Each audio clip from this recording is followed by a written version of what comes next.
rider's trying to take an opportunity to get on the wheel of Alvarez, but Alvarez is in his zone, and these riders are going to hesitate and look at each other. So it's a great opportunity for Alvarez. He's decided he does not want anyone else to come back. He wants to go on the attack. It's a long, long out. 59k to do that is impressive. But we've seen attacks already today that have gone to the finish. Not this far out, but still fairly far out, as Alessandro Borgo goes to the front, and on his wheel goes Jan Huber of Switzerland. Jarno Wiedar is playing chess right now, but every time there's an acceleration, to me, he does not have the snap in his legs anymore. Look how hard he's having to work to shut the last metre. And that's the thing, when you come to a World Championship, you have a clear leader, and you have to really put faith in that leader, and nobody can predict how the leader can feel on the day, not even before one moment before the race. It's not until you're actually in the race. So they did have a clear strategy, but if the lead rider for Belgium today being Wiedar, if he doesn't have the legs on the day, then you can have many different plans, and one may work, one may not. So obviously they realize at this point, okay, that wasn't the best tactic. They're letting this group of riders come back. They're not too far behind. Wiedar closes the gap on the Italian rider who goes to the front.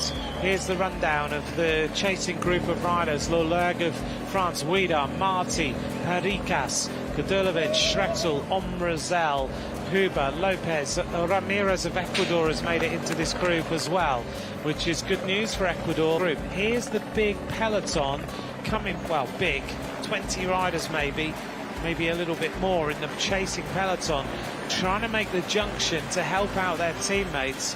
And there's a lot of riders coming back. Here they are coming back. Soderquist is in here, so he's recovered a little bit. The USA are represented as well. Belgium have got riders in here in Aaron Docks. Sitting on the back of the group is Halvard Dolven. But if there's that sort of acceleration again on this lap, how many of these riders will come back into the race?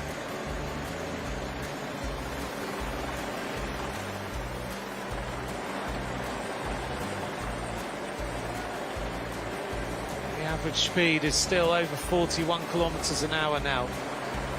107 kilometers of racing covered on today's Under-23 World Championship. The peloton at 29 seconds.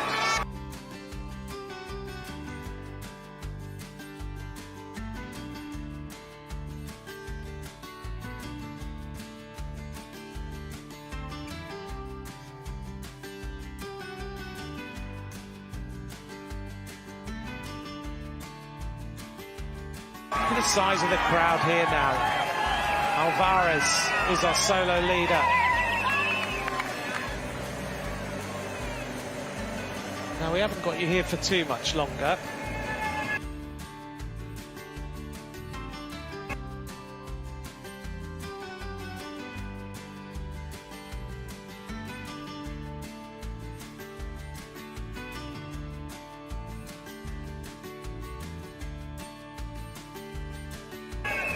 This rider from Spain, Hector Alvarez, he looks impressive on a bike, doesn't he? Yeah, I think he's made a really good move. He only has a 25-second advantage, which means if he's not so strong on the climbs, he may be brought back. But here,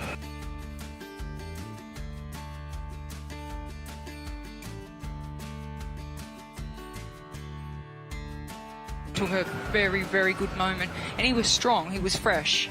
But a long way out, as we see, only 25 seconds with 55 kilometres to go. It's a big task.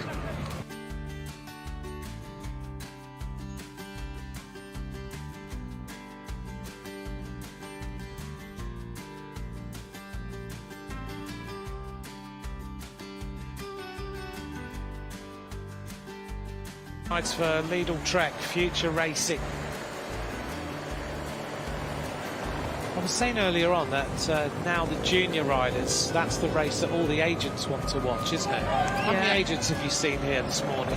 The sport has changed so much. I mean, with all the development, and you mentioned earlier that teams are signing riders for very long periods of 5 or 6 years now, which didn't happen in the past. No. And they're taking riders from a very young age and developing them, which I think is a great thing, because you stay in the same environment, you get the best out of yourself, you don't have to keep moving teams and, you know, learning how to work with new staff and all that type of thing. So, yeah, I think it's a great thing that these teams now are signing riders very young in the juniors, and then just they've got a steady base to develop their career over, you know, the next 6 years. And the agents are signing them at 16 years of age, aren't they? Yeah, and I mean, it's also for the athlete. It's nice to know that you have that security of not having to find a new team or get the results. It takes that pressure away because you have that contract. You'll have your ups and downs, but yeah, there'll be a lot of scouting going on in the junior and the under-23s. It's always been the way in the under-23s, but now they're really closely looking at the juniors. It's amazing. Soderquist has decided to go on the attack now.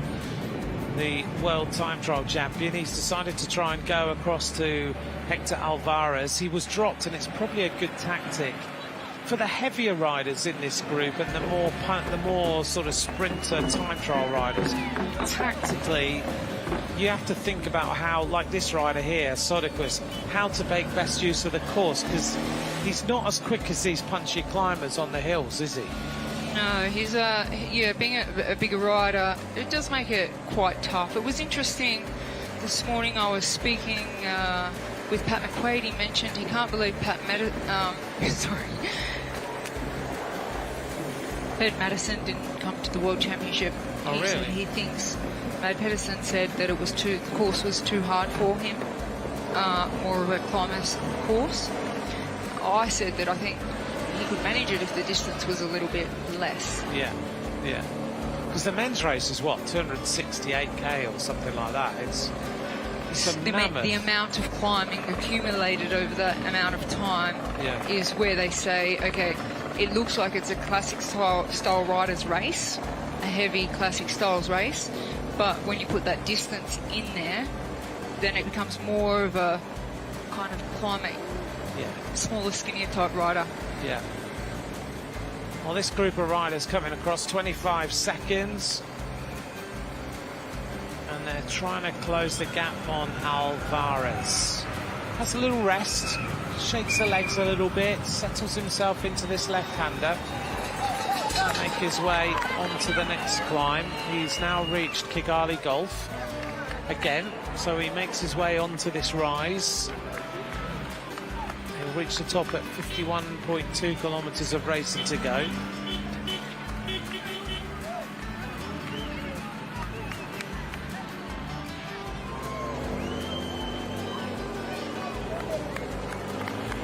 This is the chase. Decomble of France, Scoufs, Pomorski, Dons and Soderquist.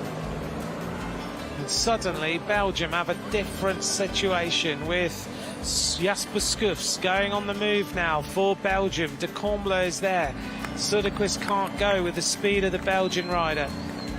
This now puts the pressure back on other teams, doesn't it? Because Widar can sit in the wheels. Yeah, I definitely think, looking back, I mean, they were very confident with their tactic, but maybe looking back, throwing out a few really, really big, strong attacks and putting pressure on other teams and riders to chase may have been a better tactic. But, you know, that this course and environment and climate makes this race so unique that it's very, very difficult to just have a set plan. Suddenly, Alvarez is about to be caught. There's an advanced party about to reach the back wheel of this rider from Spain, who's just working his way up this climb.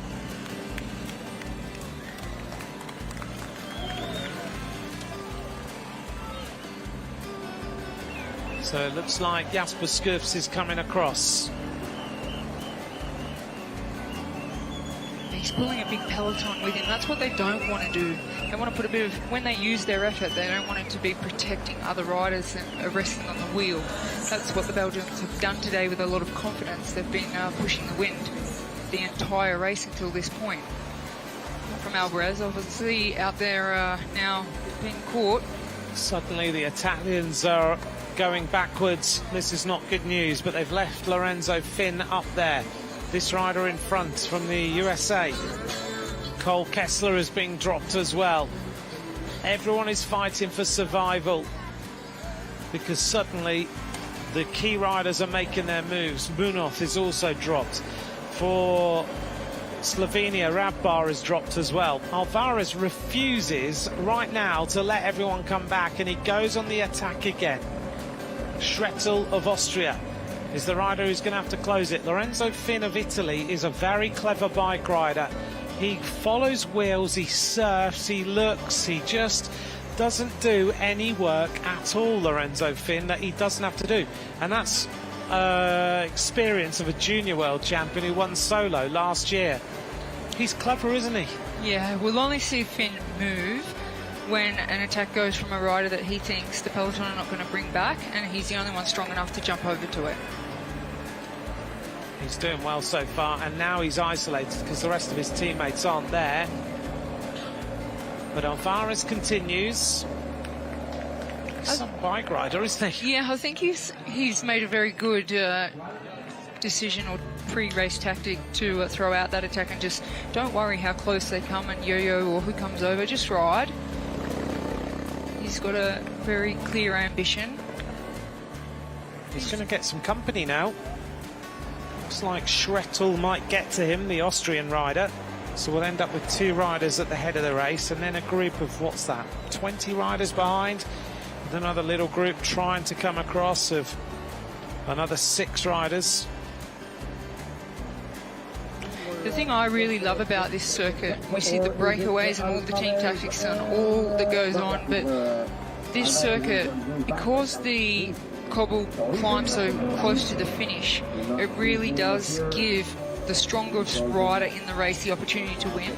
So even, you know, a lucky break that I hesitated, I didn't cover or something like that, it's this course design really does show you the strongest rider on the day. Every rider's fatigued, and it comes down to those last final laps where you see only the strongest that has managed the kilometres of this race, the distance of the race, and the day and the climate. We do get to see who is the strongest on the day on this circuit. It's not a circuit where you get a lucky winner. Well, that's it does show who's the strongest, who's the world champion. Dolven is actually the rider from the helicopter shot. I thought it was the Austrian rider who'd gone across, but Halvor Dolven is the Norwegian. Now that we get up close, we're able to see Dolven, number 32 from Norway, has made his advance to get to Hector Alvarez. As we head towards the end of this lap, these 2 riders combining with just under 49 kilometres. 14 seconds to the chase. This race is far from over. How many more twists and turns are we going to have before we work out who the world champion is going to be? You get the sense, as Rochelle just said, that it is the strong riders who are now at the front. It's the ones who've got the legs, the ones who are feeling good. There's some riders hiding, playing, missing turns, following wheels when they have to.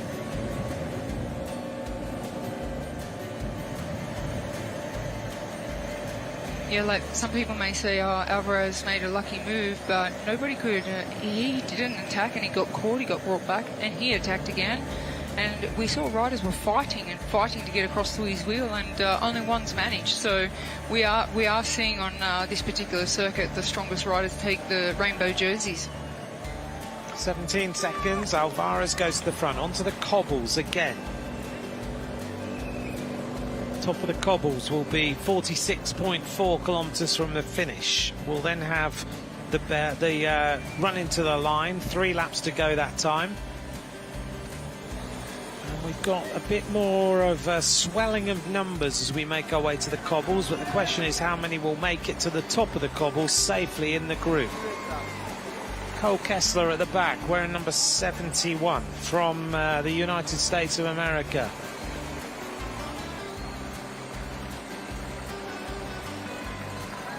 Oh, Kessler right on the back of the group, the American rider. This is Soderquist.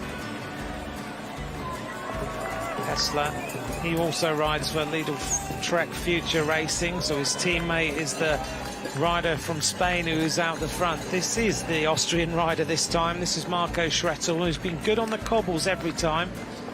And Poland in the ascendancy as well, as Alvarez kicks his way up this 10% gradient. Being dropped now is Aaron Dox, number 12 from Belgium. Can't see Jarno Wiedar for a little while. And being distanced also is Rabbar on the right-hand side. They've ridden a flat-out race, haven't they? They've not held back at all. It's just been full-on all day. Yeah, it's been a very, very high speed, average speed here for the men's under 23 race. It's such a difficult circuit. We've seen the pace, it couldn't be any higher, you know. It's just been, Alvarez was the only one who could actually increase the pace of what the Belgians were setting, and no one was able to match him at that moment. But he's just in the zone now. He may be caught, but my opinion is he'll just keep trying and trying and trying. He's obviously very strong and feeling very good. Yeah, there's no doubt about that. Here comes the Polish rider coming across. This might be Gudulovic, who's trying to get there. He's just swung off and said, come on guys, give me a hand here. But nobody able to lift the pace. Number 12 is dropped, Aaron Dox. We saw that a moment ago. He's still fighting to try and survive. A little group of riders coming across. One Italian rider in Lorenzo Finn, and as you said, Rochelle, Lorenzo Finn won't do any work until he feels like it's necessary, and now he feels like it's necessary because he's advancing at a very high rate. 4 riders coming across and none of them are Belgian.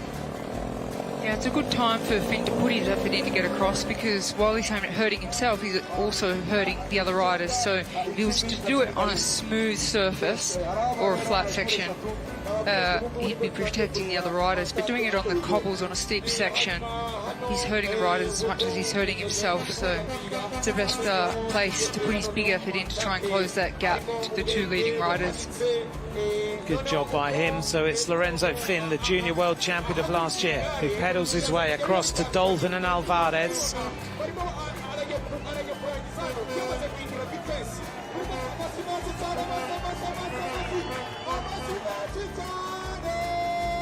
Well, these cobbles are extremely hard.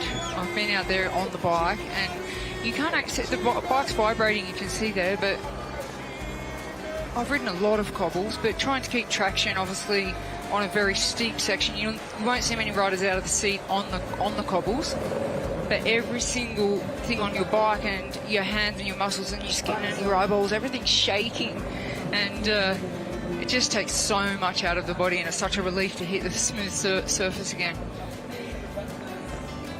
So Finn flicking the arm, just saying, come on, let's just get together now and pull this back so we're all back in the race for the gold medal. So sorry, Anthony, this final 500 metres is extremely, extremely tough. It kicks up, and you think the finish is there, but those 400, 300 and 200 metre signs, it takes so long for them to come up. But it's a climb. It's actually, it doesn't look like it, but it is a climb. Yeah, it's a very hard finish. 6 riders in the lead now. Dolvin, Alvarez, Finn, Gudulovic, Schrettel and Huber. The Ecuadorian rider trying to come across, Mateo Ramirez. And 2 Belgian riders struggling in here now. Vidar's face is showing that this is hurting a lot. 1 Australian rider in no man's land at the back. We come up and we've got 3 laps of racing to go this time. So it is Lorenzo Finn. It just pushes on the pace a little bit more. Can Finn double up and go back to back as he asks the riders to come through? 3 laps of racing to go as we approach 3 hours. The average speed 41.229, so it's speeded up considerably. They've added 0.2 of a kilometre an hour to the speed, and on that course that's a lot. Coming across then Ramirez, Pariquez, De Combla, Marti, also Bock, Schwarzbacher, Also in there, Loreg. Not too many riders left. Söderqvist has kept himself in that group of riders. Through the feed. This time in the race, all about water, or is it electrolytes, or is it a mix, or is it carbs still? How do the riders decide with only 3 laps to go?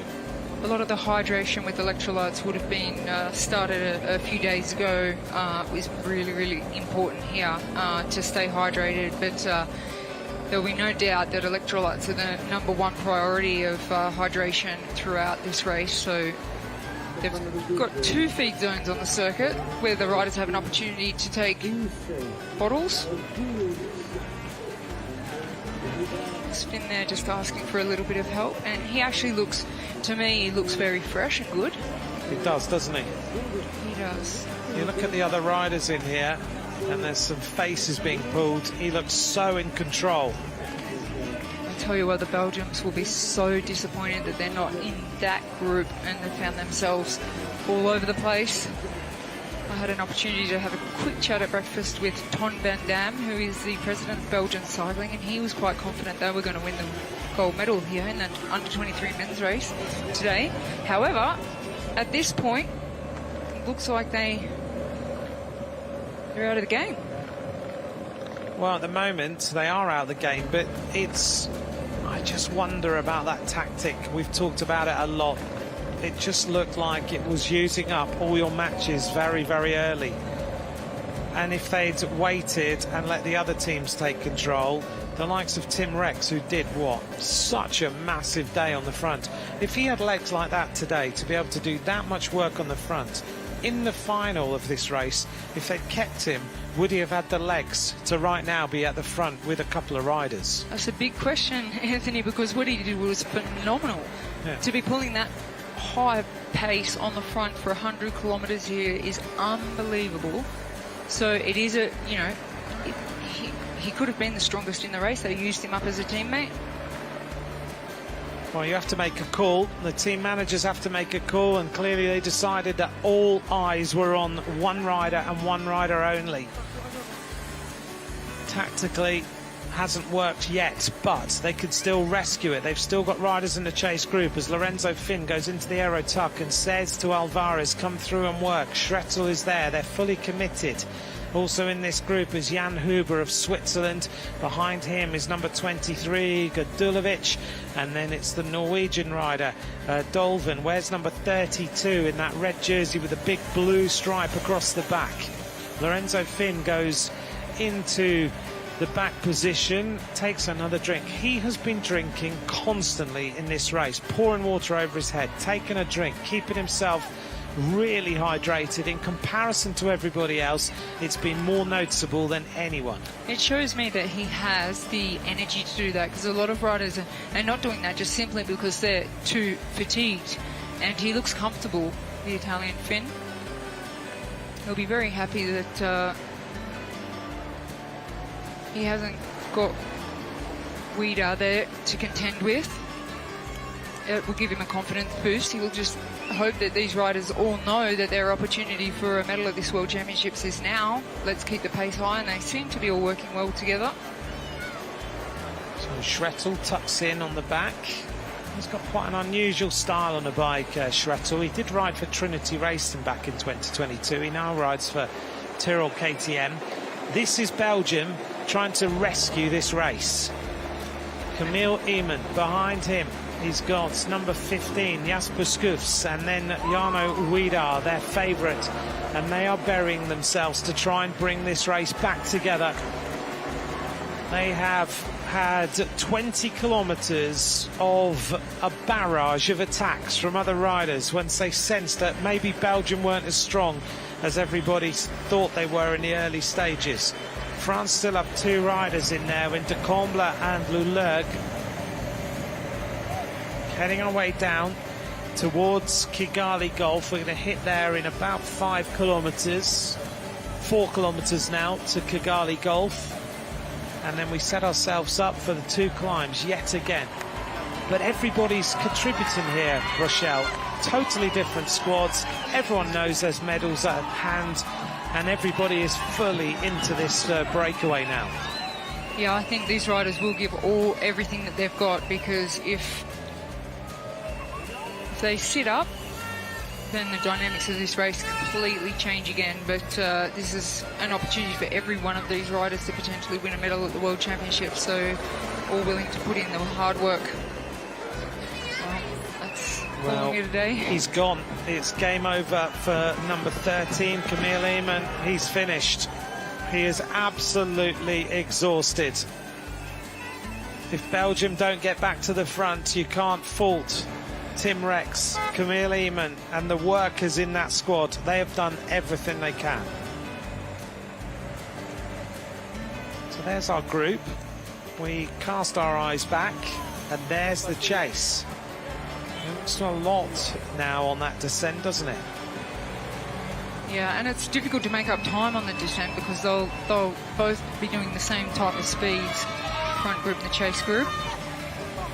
Oh, this is a big effort. Oh, the Swiss rider. Yeah, really everything he's got. He is, because these three riders are going away. The three strongest riders in the break. Lorenzo Finn has decided time to change the game.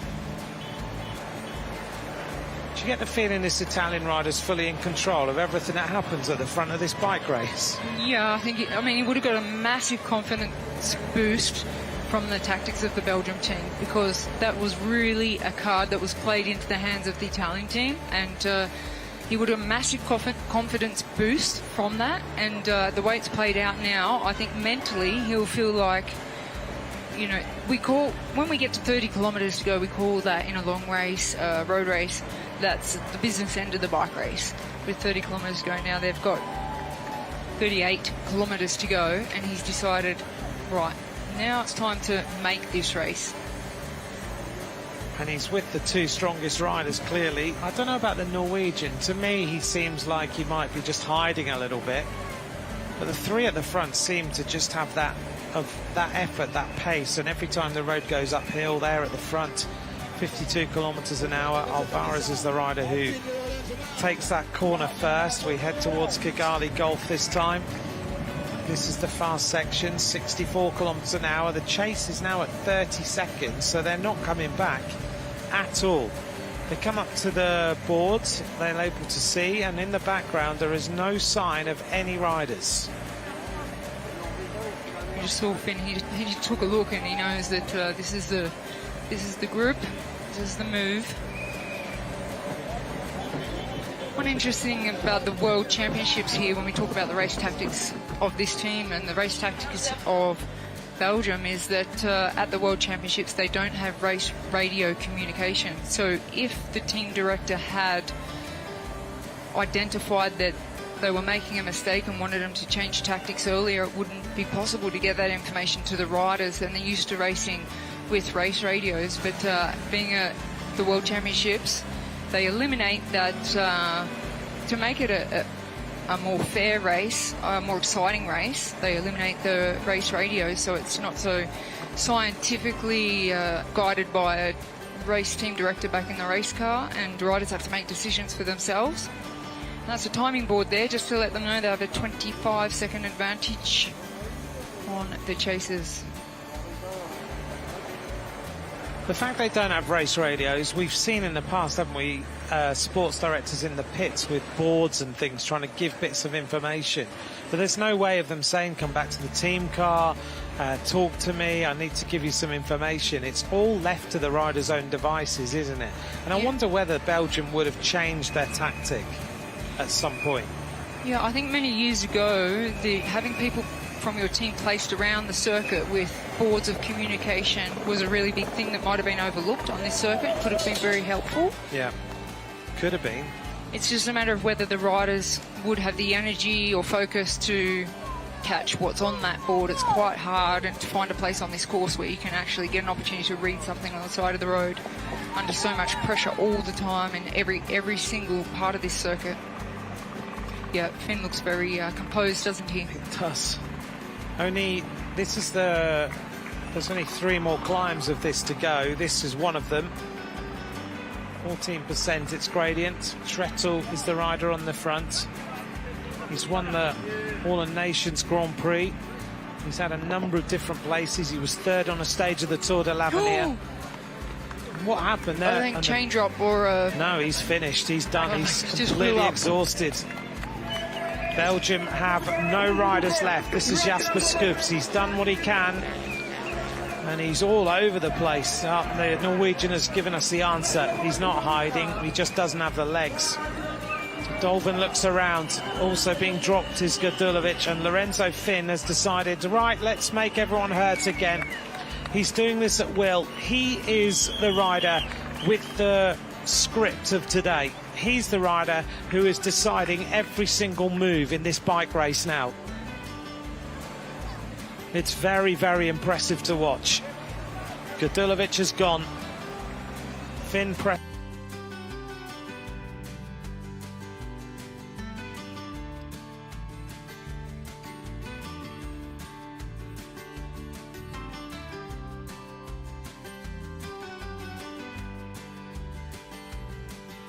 is on. He's got 3 riders with him. In Schrettel, the Swiss rider Huber, and Alvarez is there again. Here's the chase, if there is a chase. 38 seconds, and it is totally now down to Jarno Widar to do everything he can to bring this back, because no one of the rider is going to help him. They're going to use him up, Rochelle, until he drops as well. Unfortunately, Belgium have laid this out as that's the plan. I think Widar's best opportunity is to put his maximum effort in on the climbs. On this lap, they have still the cobble climb coming into the finish where he could really try to close his gap. But I'm just really not sure, Anthony, if he has the legs today to do that. If the riders in the lead in the breakaway work well together, it'll be a very hard task.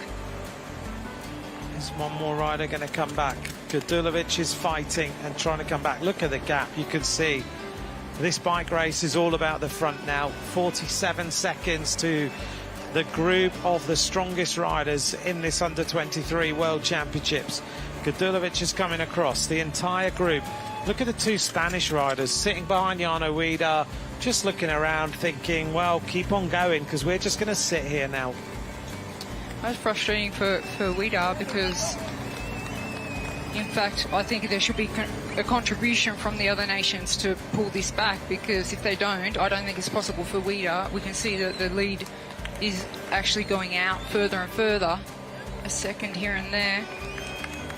Alvarez is working.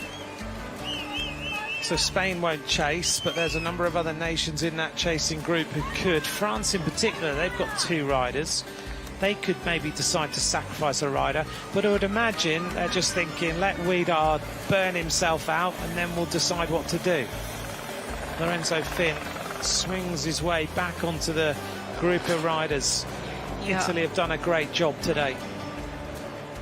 Finn was making a point, I think, to the lead riders that are with him, that I'm not going to do everything here. We have to, if you want to be in a medal chance, we all have to contribute. And again, he's taking a gel, so he's really still in control. Just taking his time, deciding what happens next. Gadulovic is at the back. He's not able to work. Lorenzo Finn in that aero tuck. Gadulovic pours water over his back to try and cool himself down a little bit. Finn is just having to close the gap on the 3 riders in front who are riding pretty hard. Well, he let that gap go because he wanted to say to every single rider, everyone has to contribute here, you're not going to sit on. But then he realised there was one rider that's not going to contribute, and that gap happened. And unfortunately, he has to do the work now just to close that gap. In the chasing group, Max Bock of Germany, De Comble of France, Leroux of France, Widar of Belgium, Marti and Pericas of Spain, Ombrzel of Slovenia, Donza of Switzerland, Lopez is in there for Portugal, Ramirez is in there as well, Schwarzbacher and Bravo of Brazil. That's the chasing group of riders. Coming around then to complete another lap. We're almost at the end of this lap and we'll have 2 laps to go. We're at 74 kilometres an hour as we make our way down this descent to complete this lap, and then we rise uphill, of course, on the cobbled section. We're nearly there now. We're about 400 metres from the cobbles. Finn is back at the front, and as we expected, France have decided that maybe they should put one and ride for the other. Comble is the rider they look like they're going to bank everything on. So what I really love about this World Championships is the no race radios, where the riders do have to communicate directly to each other about how they're feeling and anticipate the race themselves, rather than getting feedback and instructions from the team car. However, if new viewers are wondering what is under the saddle of every single rider, they have a communication device which is for safety reasons. The UCI have a control centre where they get every single piece of information of every rider, and if there is a safety issue, they can relay that to the team director, and then it's a matter of getting that information to the rider. But it's a purely safety device, but it gives a lot of information to the UCI's control centre, which can be conveyed to the team director. And that control centre is situated to our left-hand side, a load of people in there. 47 seconds as Lorenzo Finn stamps his way up the cobbles now. France come on to the next cobbled section, and as you said, Rochelle, the only way that Weidar is going to come into the race is to go on the move on the cobbles, and that's what Weidar has decided to do. So he's tried to save a little bit of energy. 44 seconds is the gap, and suddenly Weidar is the rider who is trying to close this quickly. Since Weidar hit the cobbles, he's taken 2 seconds out of that lead group. So let's see at the top of this cobbled section how many seconds he's been able to gain on the leaders. Well, look at this. Lorenzo Finn has decided he's going clear. Finn has attacked on the cobbles. 32 kilometres to go. Well, he goes clear. What a ride this is. He goes clear, but he's only made an advantage of 3 seconds on the lead group. So he pedals his way up towards the top of this section now. Counter-attack from Switzerland, number 36. This is Huber. Trying to go. This is this little flat section, isn't it? And then it kicks up again. Yeah, I wouldn't call it flat. It doesn't feel on the cobbles being so bumpy, and you know your legs are full of lactic acid. Well, this might be the winning move of the World Championships for the under-23 men. He's just riding away, Lorenzo Finn. He's getting chased a little bit by Huber of Switzerland. Suddenly Alvarez isn't able to go with the moves. Gudulovic can't either. They're all sitting on. Jarno Weidar with a Spanish team sitting behind. Do they now contribute? Because they don't know whether Alvarez is there or not. So it's Lorenzo Finn, the solo leader of this World Championship for Italy. Behind him, Huber is fighting his way onto the wheel of the fast-moving Italian, which could be good news for the Italian, because he would be able to use him and help and work with him on the next lap of racing. It's a long, long way out. Such a tough circuit, such a long race that we're now seeing. Finn clearly the strongest in the bike race. One rider from Switzerland able to match him on the cobble climbs. 33 kilometres to go in this bike race. When they get to the top of this cobble climb, that means 4 more climbs. We know Finn's he looks like he's the strongest on the climbs. He's just going to have to ride now as hard as he can right to the finish and hope that he gets there alone. Alvarez over the top with Gudulovic and Schrettel. Now they need to chase. 1 kilometre to go to the end of this lap. The gap is 13 seconds that Finn and Huber have made. Then behind it is the group of Weidar. It will be interesting to see whether he's made any inroads to the move of the Italian Lorenzo Finn. The Italians just sat with the remote control for the entire first 70 or 80 kilometres, maybe even longer than that, until they decided to start to rip this race up. Here they come, and Weidar has done everything he can, and look at him on the left-hand side. He's in trouble. You have to feel for this Belgian now. He doesn't have the legs. He's in all sorts of pain. He fights his way onto the back of the group. As they're already coming to the finish line. Finn looks around, Huber shakes his head a little bit. 58 seconds, the gap's gone out, Rochelle. Yeah, it was 43. I think these two riders are going to go for the gold and silver. I think Finn's going to be hard to beat, but he's not going to get a lot of help. So he's going to have to, with 4 climbs left, he's going to have to drop the Swiss rider. And I think he's capable of it. He looks composed. Finn and Huber are the 2 leaders of this World Championship as they make their way round to complete this lap with 2 laps of racing to go. They go across the line. The average speed now has gone up again, 41.464 kilometers an hour. Here's the chase with Schrettel, with Alvarez and Kudulovic. And then Jarno Wieder and the rest of the group, led by France and Ecuador, are making their way up here now, and the gap is going to be about a minute with 2 laps of racing remaining. Here they come. The boards are being banged, the crowd are expectant. 2 laps to go, up to 3 hours and 14 minutes of racing. And everything that's been done by Belgium today, unfortunately, has crumbled away. France now are trying to rescue the medals. 53 seconds is the advantage with 2 laps to go. Coming up to a minute now, and it is going to be over a minute. It was 43, and Wieder is hanging on for dear life at the back. They go past the commentary box, and the hopes of Belgium have crumbled. 2 laps to go. Rochelle, just to say thank you to you. Thanks for joining us for the last, hour and a half or so. To you, thanks for joining us for the last, hour and a half or so. It's been great to hear your comments, and we'll see you tomorrow for the women's race. Thank you, Anthony. It's been an absolute pleasure, and now I have some obligations, but I don't want to take my eyes off this bike race. But I'll have to leave you, and I'll have to watch the replay of the finish of this race, because it's, in my opinion, Finn looks really, really good.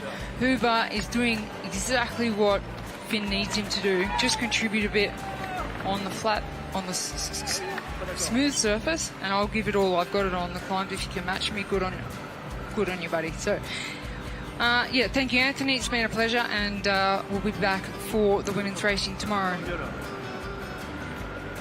2 leaders. Thanks, Rochelle. This race is on now. 105 is the gap to the big chase. 20 seconds to these 3 chasers. Well, Alvarez was the rider who started to make the moves first. He's still in with a chance of the medals, as we see this rider from Brazil come back. This is Henrique Ribeiro Bravo. He's still in with a chance of the medals here for Brazil. Doing a great ride today.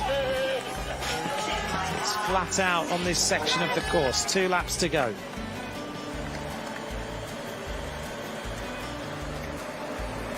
Wieder on the back.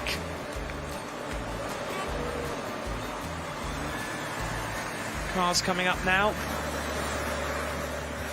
Looks like some of the team cars coming up to have a little chance to have a chat.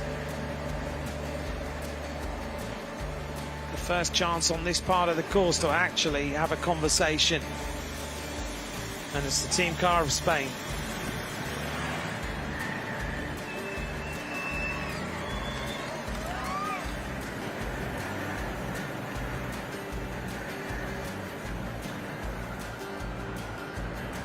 On the front of the race, Lorenzo Finn, the Italian rider. Well, he's Italian-British, isn't he? His dad is from Sheffield and his mum is from Italy.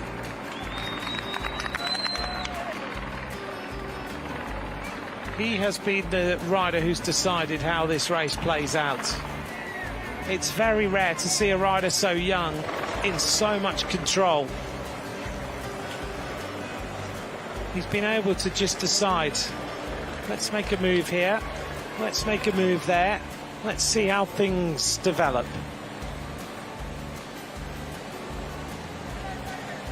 There's the timeline of what's going on behind these two leaders.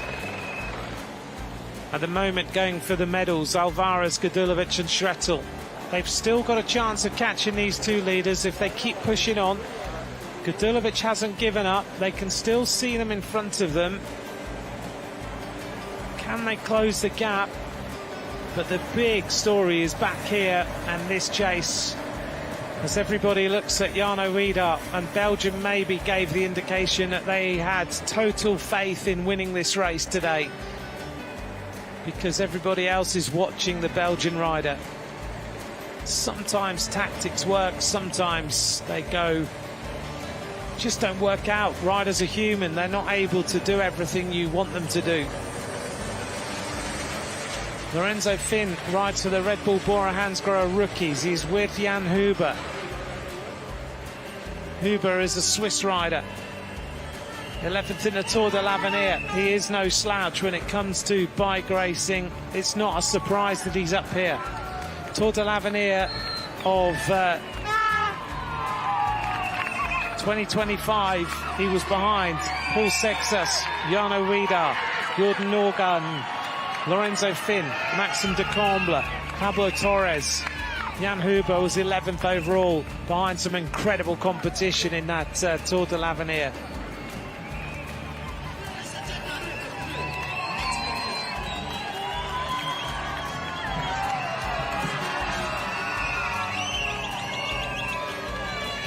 Can they continue to work together? 19 seconds. Gadulovic trying everything he can get to get himself back to the front. What a bike race this has been.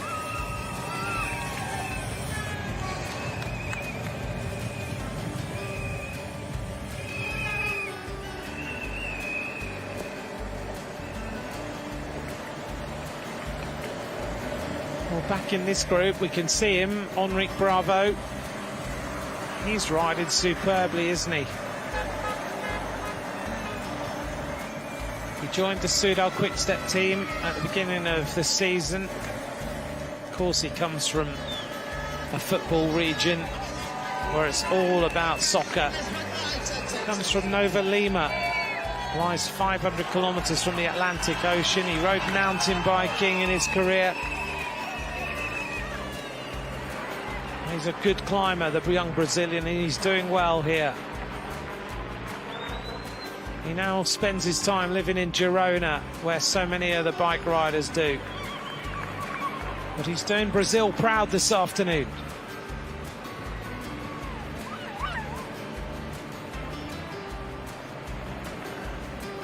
If you just joined us now, this is the race situation. Jan Huber in the red and white, Lorenzo Finn in the colours of Italy. Can he bring home back-to-back wins for Italy in World Championships? He was the junior world champion last year in Zurich. You may remember he rode that one superbly as well.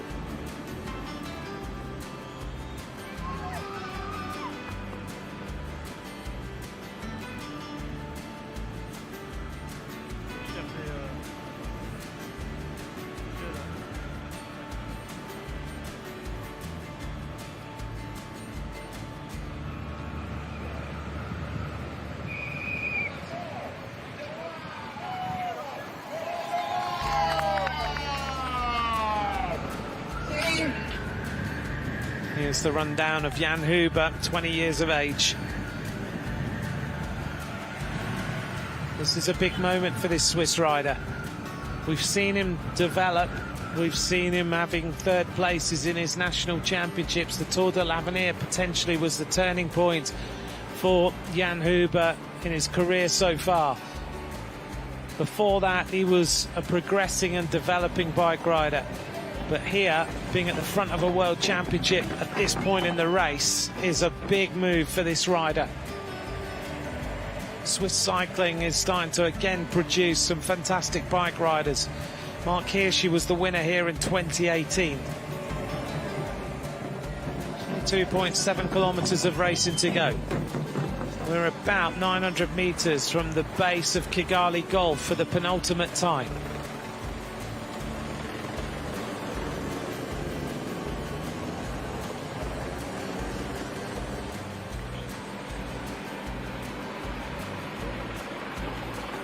In the chasing group of riders, we've got Maxime de Comble, Adria Poricas, Pablo Ramirez, Robin Donza, Victor Laruga, Max Bock, Pau Marti. We've got Jacobo Mrazel, Halva Dolven, Lucas Lopez, and we've got Jana Widar. Also in that group now, Enrique Ribeiro Bravo.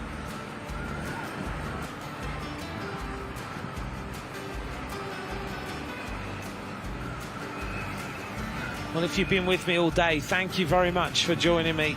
It's been a long day of bike racing.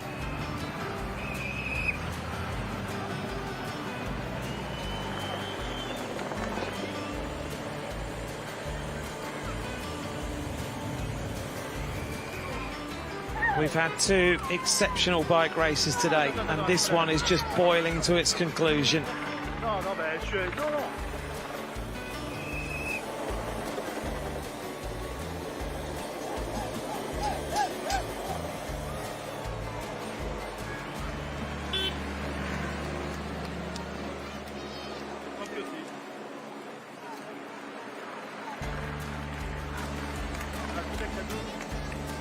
On to the climb of Kigali then.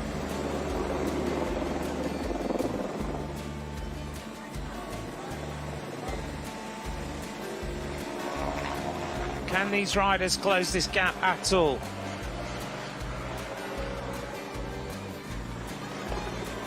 They're so close, they can still kind of see the riders in front of them. But now Lorenzo Finn is pedalling his way up this climb, and he's doing what he did last year. It's almost a mirror of what happened in the junior road race last year.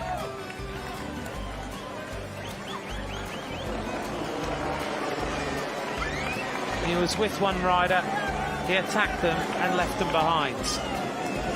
He went on to solo to victory.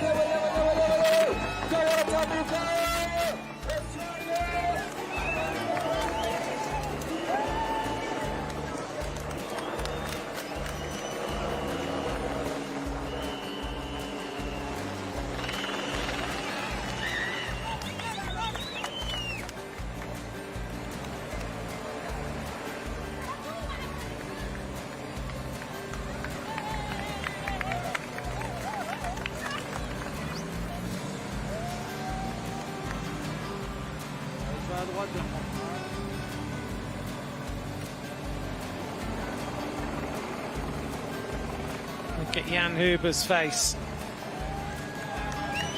It's hurting a lot, but he's doing everything he can to stay there. He dreams of a medal here for Switzerland. Finn glances across.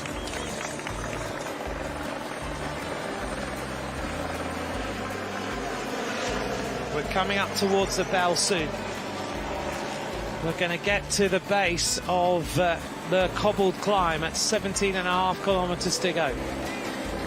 The chasing group of riders are now at 1:26.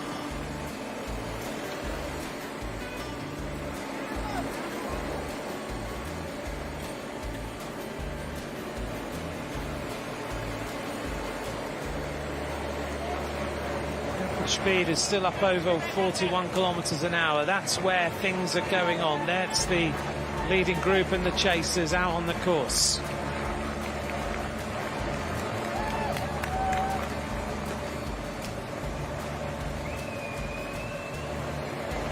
Italy have got a good record in these World Championships, this under-23 race. Banoncini winning in 21, Battistella winning in 19. This would give Italy a massive morale boost ahead of the weekend. They've got big hopes tomorrow in the women's race. They've got big hopes on Sunday.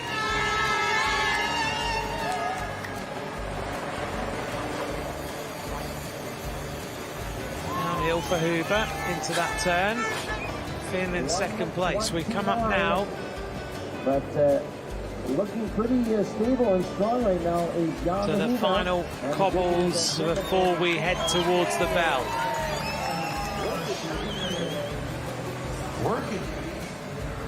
Finn goes to the front, presses on a little bit more. He seems to know exactly on the course where to make the difference, where to have the advantage over everybody else. Dulovic is still doing a lot of work for Poland. He has done his country proud this afternoon. It's exceptionally warm now. It really is a lot hotter than it was when this race started. It's intense here in Kigali now. Fantastic racing roads though. Everyone knows just what the surface has been like. It's been stunning. But the cobbles are the bone shakers, the horrible bit of this race. So it's Lorenzo Finn, Jan Huber, being chased by Hector Alvarez, Gadulovic and Schrettel. Those are the three chasers. Behind a group of 12 riders who are now at 1 minute 36.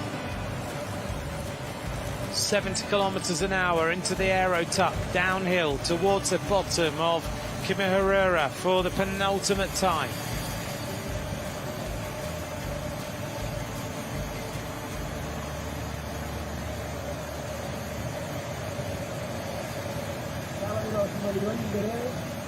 There's a chance to see the group led by France. umunota n'amasegonda 39 hafi 40 bigaragara ko cyasigaye nubwo kigira ngaha rero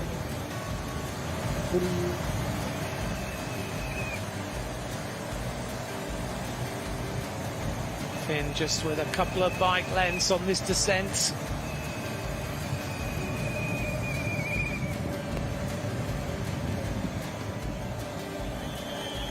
Lorenzo Finn, who was at school in Genoa, he's from Liguria.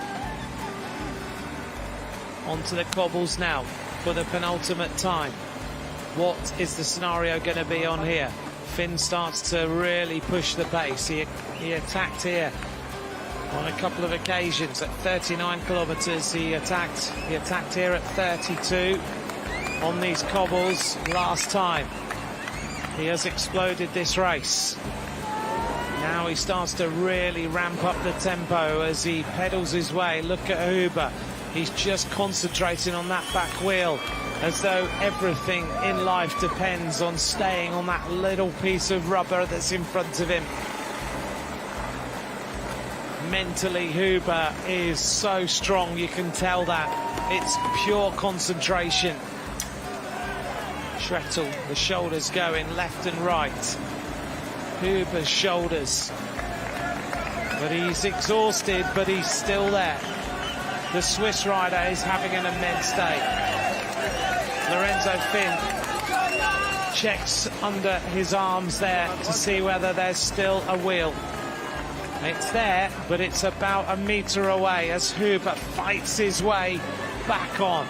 Pained legs, lungs burning, heart rate very, very high. The helicopter shot shows you a rider who's in control and a rider who dreams of at least getting a medal in this World Championship. Finn knows he could do with a rider. Well, this rider has been a rider of the day. Hector Alvarez is now distanced. It is Schrettel and Gadulovic who go forward.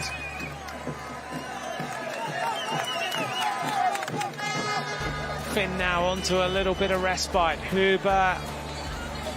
Finn looks around.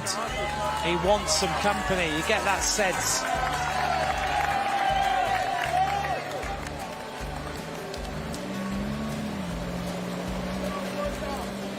Number 36, Huber. In their aero speed suits. You cannot imagine how much this is hurting Huber right now. This is like absolute the worst feeling you can have. You're in a world of hurt, a very dark place, and yet you know if you can just stay there and let your body do what you don't expect your body can do, then you might win a World Championship. He can still win the gold medal here, Huber.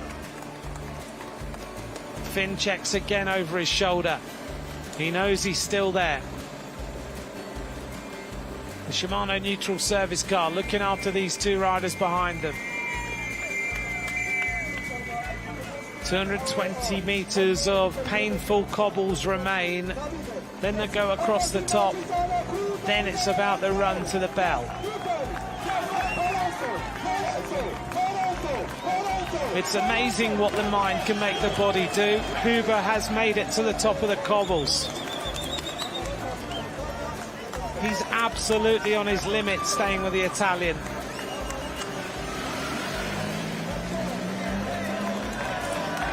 There are only two major climbs left in this World Championship. The riders are heading to the bell. We're at 20 to 4 in the afternoon. We've had a massive day of bike racing here in Kigali.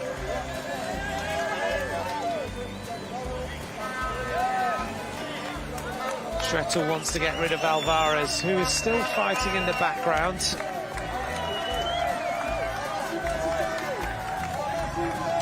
They're over the top of the cobbles now.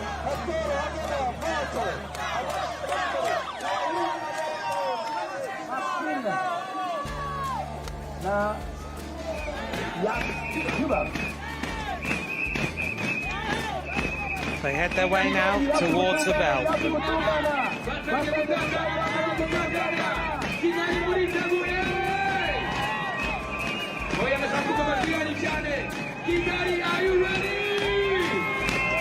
These two riders have been together now for 17 kilometres as they make their way to the conclusion of the penultimate lap. In about 20 minutes' time, we're going to know who's the world champion at under 23. Switzerland and Italy are the two teams that have done the job to be at the front. Lorenzo Finn and Jan Huber. Fantastic bike racing. 1 lap to go. They get the bell. That is a welcome sound, I'm sure. Let's see what the gaps are going to be. The average speed now has gone up even more. 41.563 kilometres an hour. Since Finn attacked, the average speed has just gone up. Schrettel and Gadulovic, they're going to be around about 40 seconds behind at this point in the race.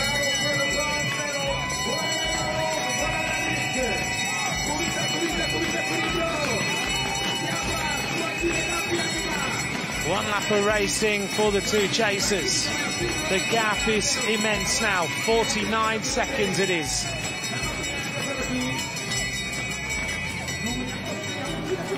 Now Huber contributes, goes to the front. This is why Finn wanted him here. If Huber wins this, it would be incredible for Switzerland. But you get the sense right now that Finn is in control. He's decided every single move. He's decided whether he needs a rider with him or not. And that's not to outdo Huber. Just Finn seems to understand the game.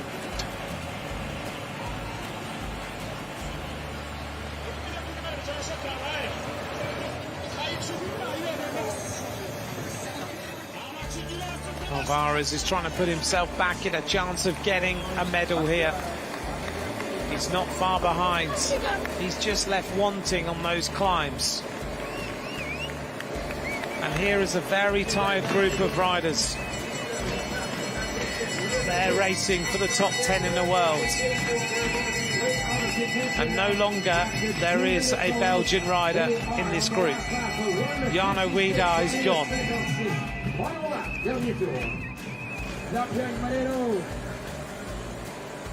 So the race situation now, Lorenzo Finn of Italy, Jan Huber of Switzerland joined together. Behind them, Gadulovic of Poland, Schrettel of Austria, Alvarez now of Spain, and then behind them, it is a group that has completely changed. It is Marti of Spain, Gonza of Switzerland, Pariquez of Spain, Ramirez of Ecuador, Lulerg of France, Bock of Germany, De Comble of France, Lopez of Portugal. There are 13 riders really in this bike race. Finn wants Huber to come through. Look at the look on the Italian's face. The sweat pouring off Huber.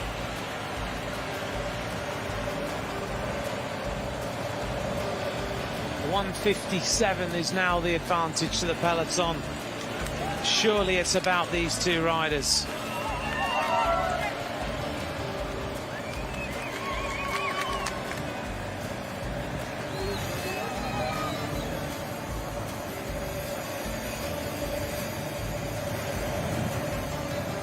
Fast downhill now, it's nearly 70k an hour.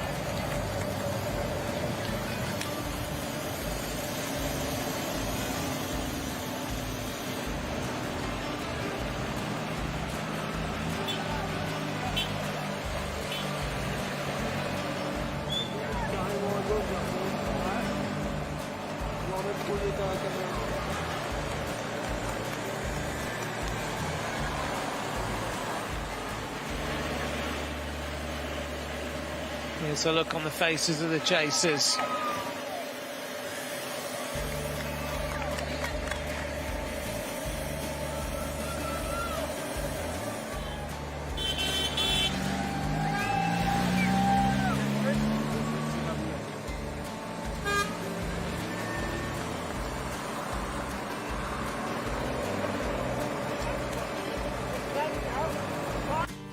The gap back and getting a little bit of instruction now.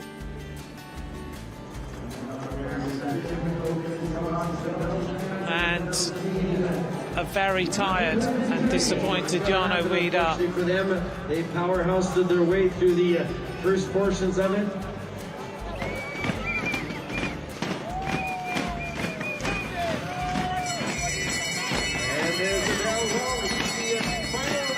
Jarno Wieder crosses the line now with a huge gap back from the front.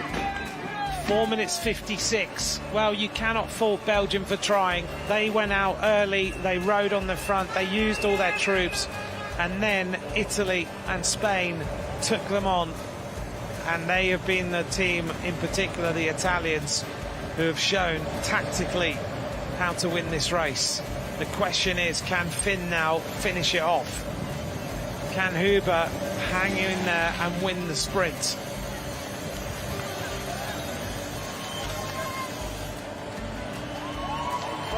We're 4 kilometres from the bottom of Kigali Gulf.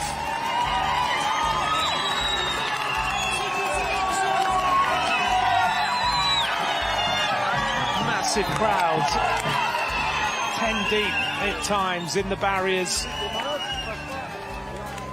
Finn keeps telling Huber, stay at the front, do some work, keep things going.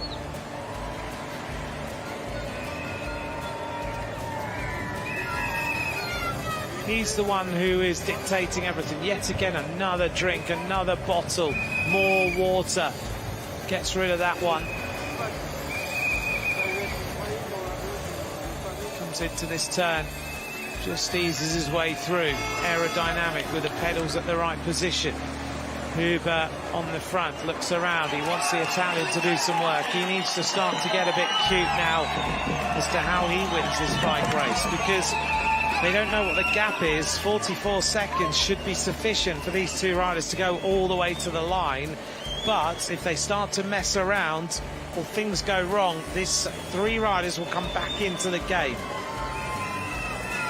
Kudulovic in the red and white at the front. We go back to the Italian in the blue.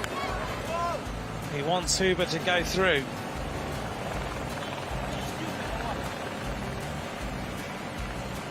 Lorenzo Finn talking English to Huber. This is the time in the race where he's really forcing everything.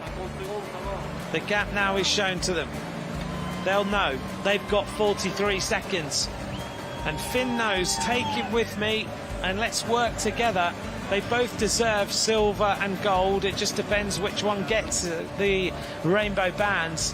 They have been the animators of the race. They deserve to go to the finish together and fight it out. Both of them deserve the gold and silver medal. But sport's not like that, is it?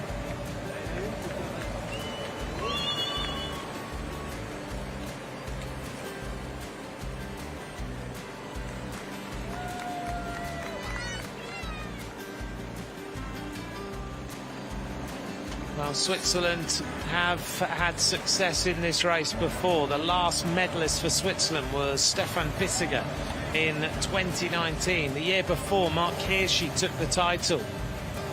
Before that, Switzerland hadn't really been that successful in the under-23 championship. And now Huber is saying back to Finn, and which he should do. Don't keep fighting at me. You do some work. It's a mind game going on between these two riders right now.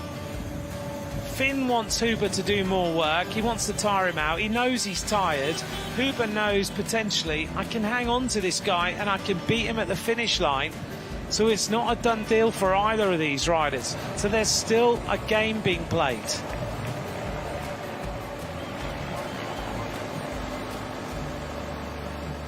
Bike racing is all about knowing how much energy you've got,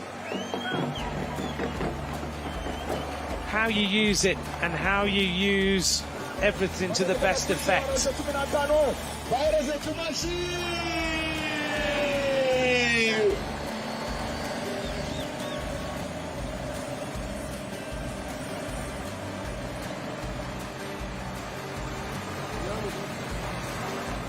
Here's our chasers. What a bike race we've had today.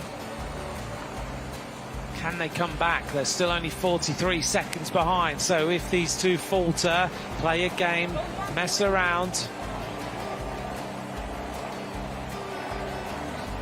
then they can come back in.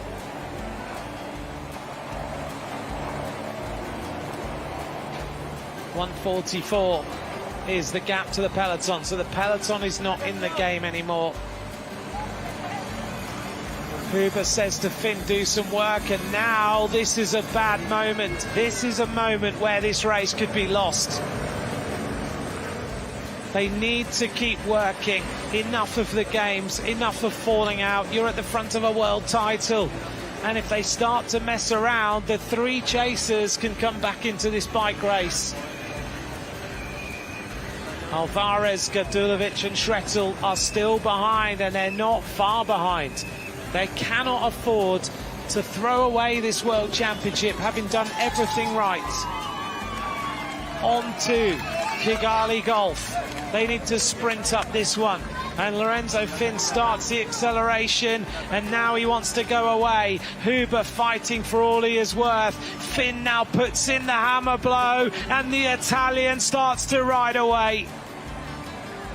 A massive acceleration of Lorenzo Finn, exactly what he did last year in the Junior World Championship. He knows how to play the game of bike racing, and he does it to incredible effect.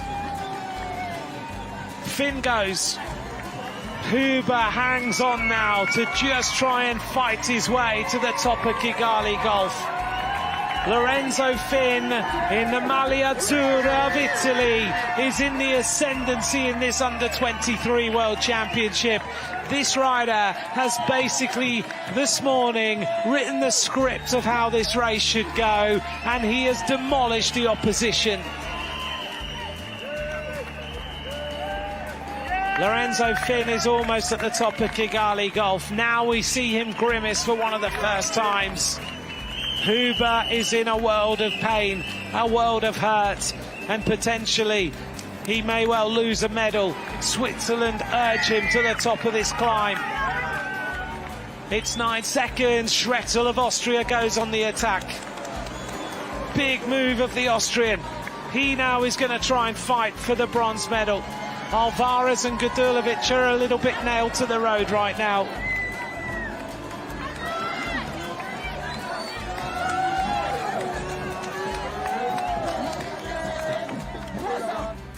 Lorenzo Finn rides for the Red Bull Bora Hansgrohe rookies, the feeder team of the Red Bull Bora Hansgrohe team. He goes over the top of the climb, settles himself in. Huber refuses to give in as he hauls his way to get some relief from the gradient. Turns left now and goes for the silver medal at least. Hector Alvarez.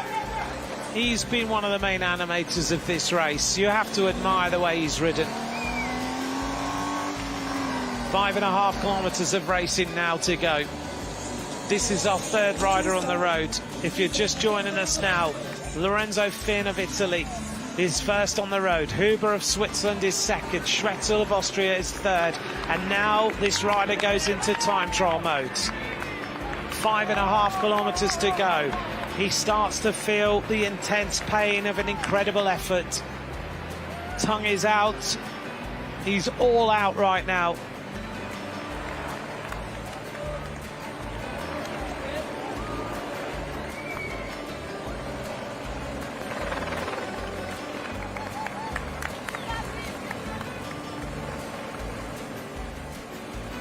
...16 seconds.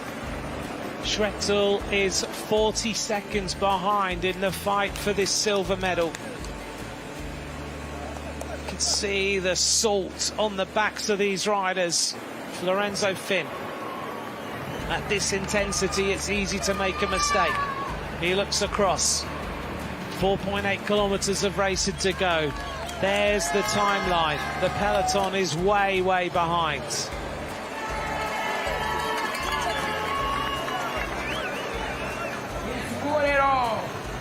Now he gets into the mode to go to the bottom of the final climb of this race. The cobbles await. He's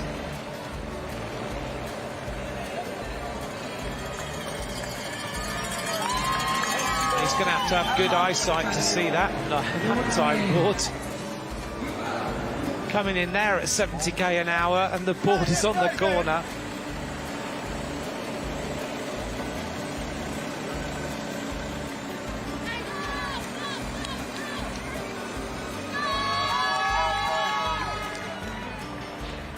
Lorenzo Finn now. This is that acceleration where he just went away.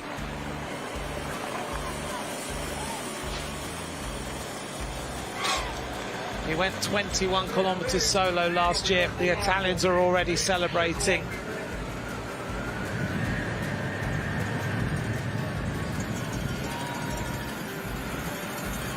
Into Aero Tuck, 3.5 kilometers to go. He'll reach the bottom of the final cobbled section with 1.1 kilometers of racing remaining. Then it's about a full-out effort to the top of the cobbles. Once he gets there, he'll be safe. 20 seconds to Huber now.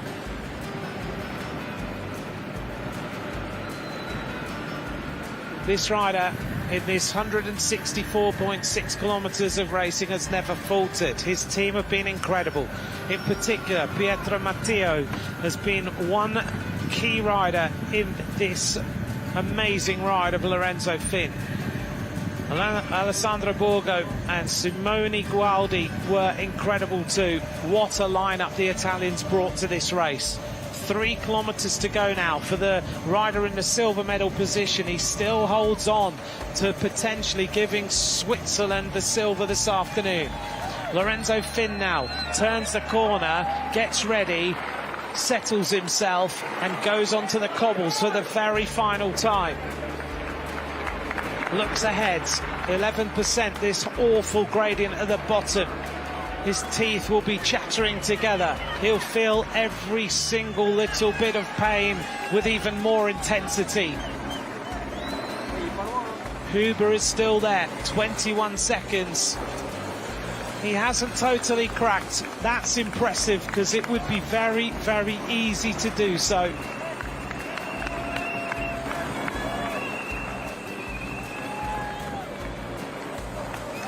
Huber still pushing. Those shoulders are still there. He hasn't lost it completely. He's still only 24 seconds behind. Schrettel is at 109. The chase is at 118. Huber still has some power in those legs.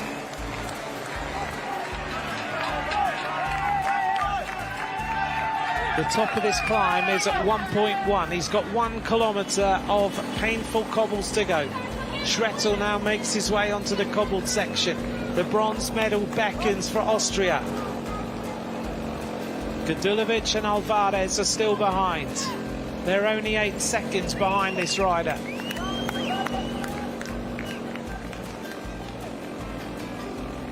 I hope you've enjoyed this race. What a race it's been.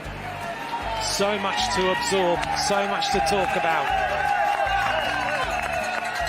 Lorenzo Finn, what a bike rider this young guy is.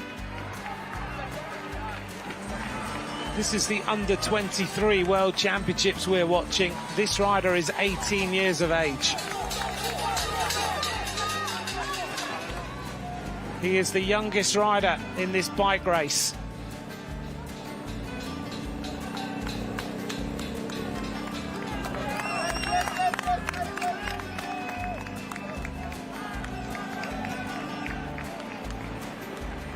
Are we watching the next generational talent of bike racing globally? Because this rider is the youngest rider in this bike race. This is the under-23 World Championship. This 18-year-old is destroying the opposition.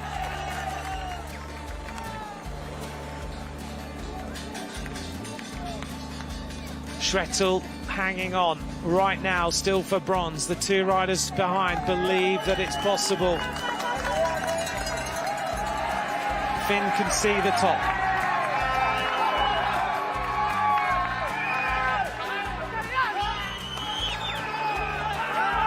The final stretch of cobbles. It looks like a Belgian classic as we make our way here in Africa to the top of the final rise here in Kigali. Lorenzo Finn's head moving side to side. Huber is 31 seconds behind. He still holds 41 seconds, or 44 seconds actually, on the chase in terms of the silver medal. He checks over his shoulder. He goes now to the 1 kilometre to go point.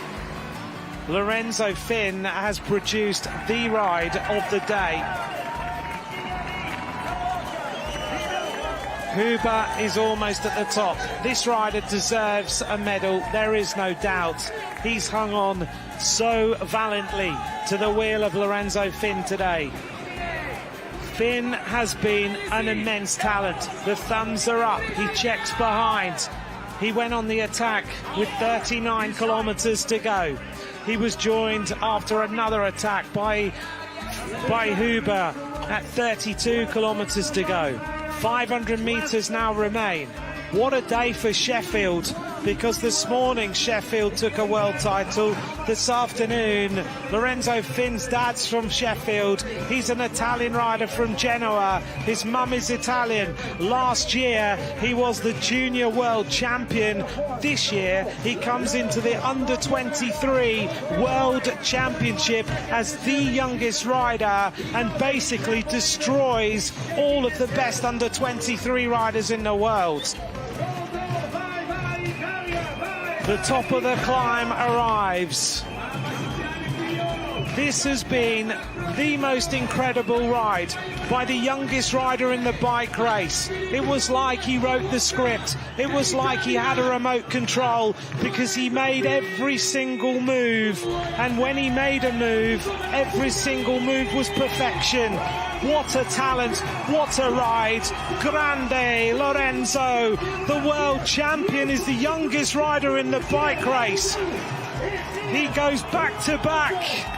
Take a bow. Lorenzo Finn, world champion, 2 years running, junior under-23. Here comes the silver medalist, Jan Huber. An incredible performance by this Swiss rider today. He did everything he could. He gives Switzerland the silver medal. Behind him there's going to be a chase for the bronze. But this rider deserves everything he's got today. What a valiant effort. Second place for Huber.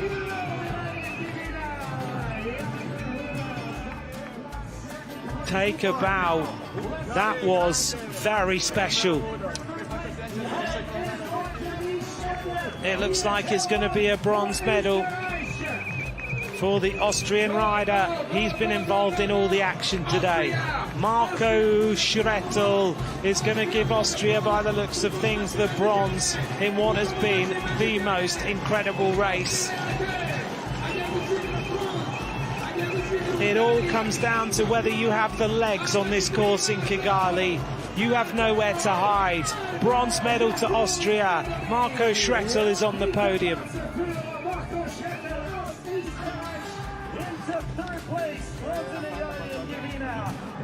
Alvarez coming up now. He's the second youngest rider in the race. And let's give them a big round of applause as they come in for fourth place. Alvarez just out of the medals in fourth place. He's only 7 days older than Lorenzo Finn. Radulovic in fifth.